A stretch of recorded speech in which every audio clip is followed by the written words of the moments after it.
Hi everybody, John up here with the USS SLATER, and today I'm down in B3, the SLATER's number 2 engine room, to tell you a little story about this 8-cylinder service generator. So this is the number 2 8-cylinder diesel-electric service generator. During the SLATER service, it would have provided electricity throughout the ship. It's a Cleveland diesel 268A, 2-cycle, 350 horsepower, 1200 RPM engine, attached to a generator, a Westinghouse generator, 200 kilowatts, 321 amps, 3-phase. You can see that down here at the far end. Unfortunately, we have a light out, and I forgot to bring a light bulb. But here you have the engine portion of the generator, and the actual generator unit itself. Hopefully you can see that in the darkness.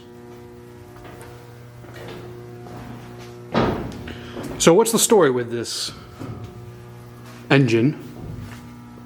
So on May 17th, 1944, only 17 days into SLATER's commission into the US Navy, she experienced her first damage of the war.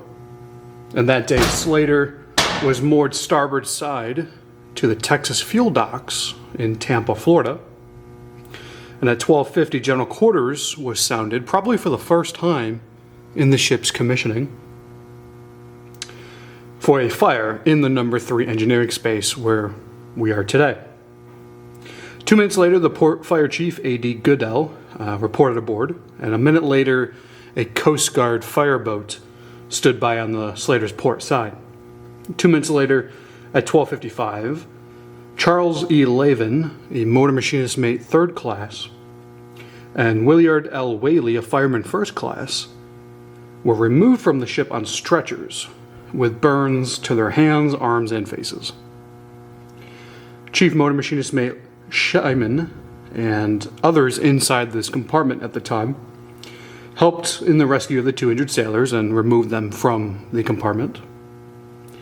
According to an eyewitness, John Harriman, who was an electrician's mate 3rd class, who was manning the electrical switchboard right above us on the upper deck, just as they had turned all this on, the generator was coming up to full speed.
And the direct current was, quote, being put in. The engine started to act up, which it apparently had done so in the past. And seconds later, a fire came out around the rocker arm covers, and the crew immediately attempted to stop the engine, but were unsuccessful. As the compartment began filling with smoke and fire, Lavin attempted to set off the CO2 extinguisher, but was unable.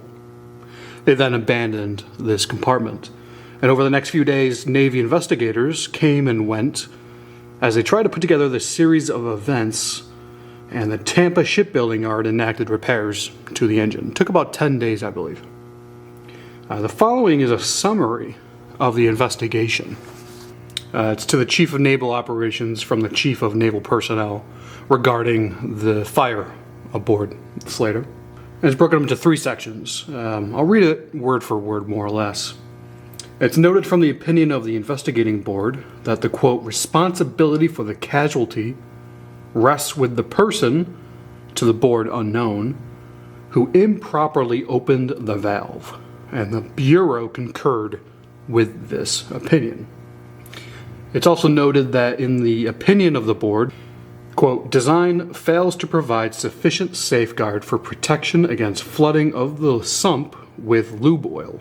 As stated in enclosure A, which we don't have, the Bureau's recommendation of the convening authority referred to in his section on the reported investigating board, the Bureau considers that the casualty experience was caused by an inadvertence of personnel, and that locking devices on filling valves will not prevent such occurrences, and that no change to the existing installation is required.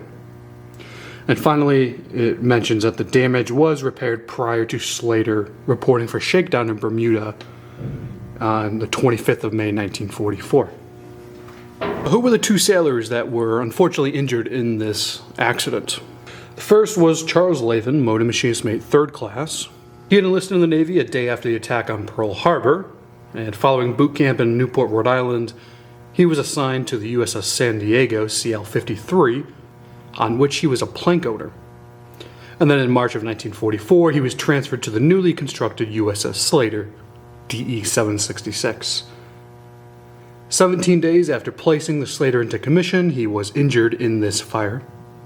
And after spending a few months in the hospital, he was ultimately discharged in 1945. Fortunately, he went on to live a long and happy life, even visiting his old ship on several occasions, because in 1997, the Slater arrived in Albany, New York as a floating museum. Albany is only a few miles south of Schenectady, where Mr. Lavin passed away at the age of 94 in 2016. The second sailor, unfortunately injured in this fire, was Willard Worley, fireman 1st class. He had enlisted in the Navy only a year prior, in April of 1943, and unfortunately we don't know a whole lot about his life after the incident and World War II. It appears he spent the remainder of 1944 in the Jacksonville, Florida Naval Hospital before being discharged in January of 1945. He passed away following a long illness at the age of 51 in February of 1965. Now, this diesel generator is fully functional in 2024, a full 80 years after the fire. Each year, our engineers like to run it through its paces just to keep everything in tip-top shape. And you can watch a video of it running on our channel. I'll put a link in the video description as well as on the screen in front of you. As always, thank you for watching and supporting the museum. And don't forget to like, subscribe, and comment.